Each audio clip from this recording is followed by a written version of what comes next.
Hello, my name is Paul Jackson, and this is Remnant Stories. The idea for Remnant Stories first came to me about 3.5 months ago. The purpose of Remnant Stories is to provide a record of the testimonies and experiences of people, including those who have joined the Remnant Movement. My story begins when I was born to parents who were not religious. Through the efforts of my French Catholic grandfather, I was baptized into the Catholic Church at the age of 7. Through the efforts of a neighbor, my brothers and sisters and I regularly attended catechism. Catechism is a Saturday morning class for Catholics to learn the Catholic prayers and the teachings of the Catholic Church and about their history. At the age of 10, after studying Catholic Church history, learning Catholic prayers, and going through Catholic confession, I became convinced that the Catholic Church wasn't true. As a result, I began an intense search for the true church. I asked my parents for a copy of the Bible, and when I got it, I read the Old and the New Testament. I began investigating Christian religions, talking with Baptists and other Christian denominations to learn about their teachings and their practices. I met with Bible study groups. I even invited the Jehovah's Witnesses into my home, though my father kicked them out after a couple of sessions.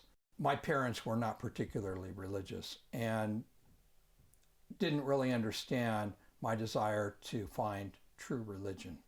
I didn't confine my search to Christian religions, though. I read the Quran to learn about Muslims. I investigated Buddhism, Taoism, Confucianism. I also read the Bhagavad Gita. Through all of this, I was looking for the true church. And I didn't just confine my search to organized religions. I wanted to understand people, so I read psychology. I read Carl Jung and many other psychologists. I also read writings of current pop psychologists of the time. My investigation also included parapsychology. I read about and investigated and experimented with such things as astral projection. As time went by, and as I was in high school, I became friends with some members of the Church of Jesus Christ of Latter-day Saints. One of them in particular had been cornered by a couple of my debate partners, and he was being persecuted about his religious beliefs. They were questioning why blacks were denied the priesthood in the Mormon Church. I dismissed these debate partners and took him aside and asked him to tell me about Mormonism and about this issue with blacks in the priesthood in the Mormon Church. He explained that he was a new convert and didn't really understand the issues, but that his seminary teacher could explain it to me. He invited me to attend early morning seminary, which was before school, which I did. For the next year, I attended seminary. I liked what I found. In studying the Doctrine and Covenants and Pearl of Great Price and church history, I came to understand the process of revelation. As I had done with parapsychology and other things, I experimented with these teachings to see if they were true. I prayed to know if the Book of Mormon was true. I prayed for specific answers to questions that I had. One in particular, Gandhi had practiced passive resistance, and I asked God if this was the first instance of passive resistance in history. I was given an answer to that prayer to continue reading in the Book of Mormon. Immediately thereafter, I read in Alma chapter 24, where converted Lamanites who no longer took up arms against either Nephites or Lamanites and would allow themselves to be killed rather than to take up arms in self-defense. I received many other answers to prayers and spiritual experiences. I resisted all attempts by the missionaries to teach me the gospel. And in seminary, as you may not be surprised, I paid attention, but most of the kids didn't, particularly the boys, who often slept in the back of the room. Nevertheless, Through studying the Book of Mormon, the Doctrine and Covenants, and the Pearl of Great Price, as well as attending church, which I did for about a year, I became persuaded that the Church of Jesus Christ of Latter-day Saints was the restored gospel on earth, and in March 1974, I was baptized. My parents were very unhappy with my joining the Mormon Church. They felt it a criticism of their way of life. They didn't understand why I was doing it, and they had absolutely no interest in understanding the teachings of the church or in following or keeping any of its commandments. I graduated from high school. In college, I continued to attend church, and I also attended Institute. My understanding of the church deepened greatly as I read a large number of books about church history and church doctrine and church teachings. These included A Marvelous Work and a Wonder, the teachings of the prophet Joseph Smith, Jesus the Christ, the Great Apostasy, Mormon Doctrine, and a number of other books about the church. I dropped out of college and began to work full-time to save money for a mission. Now, I didn't live at home because my parents were completely unsupportive of my serving a mission. It took me 2 years to save the funds that I needed in order to serve. At that time, I applied and was called to the Germany Frankfurt mission. Now, this is rather ironic, as many things in my story are, because my Catholic French grandfather had great animosity against Germans in Germany. He told me that his father had been killed in a war between France and Germany, which made him without a father at a young age. Nevertheless, I went to the MTC in February of 1978 and learned German and served as a full-time missionary. My companions and I had great success. Almost all of my teaching was done in German, and we baptized over the course of my mission about 11 people. Many others who we taught and had found were also subsequently baptized in the church in Germany. When I returned from my mission in 1980, I met my wife, and months later, we were married in the Los Angeles temple. My wife and I have 5 children, 3 boys and 2 girls. We raised our family in the church.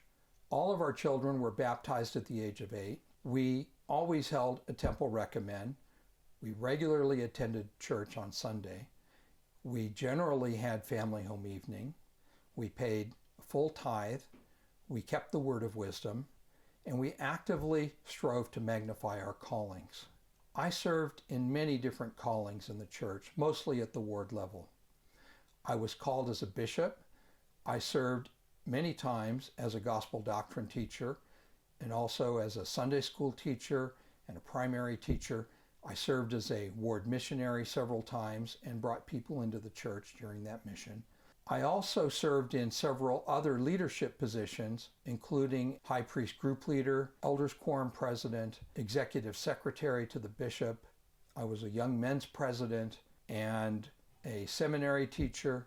I also served in a few stake callings. While none of my family were interested in the gospel, I was a pioneer when it came to genealogy work.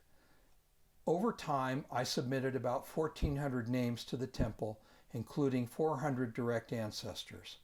On my father's side, I took back the Jackson line and my grandmother's line back into the early 1800s. On my mother's side, on her French Catholic grandfather's side, I was able to find relatives all the way back into the early 17 and late 1600s. On my Russian grandmother's side, I was only able to go back a couple of generations. We were very active in submitting names for the temple and performing temple ordinance work on behalf of these deceased ancestors. Through all of this time, my wife and I were true blue Mormons, very active, strong members of the church. We could be relied upon to do and magnify the callings, whatever we were asked to do for the church.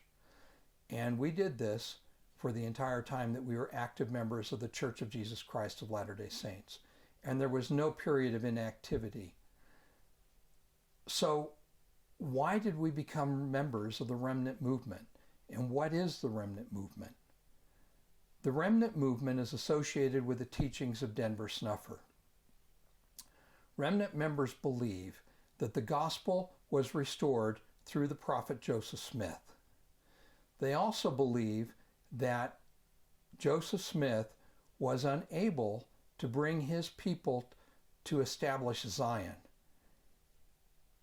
As a result of the rejection of the fullness of the gospel during the lifetime of Joseph Smith, Remnant members believe that the church dwindled in unbelief.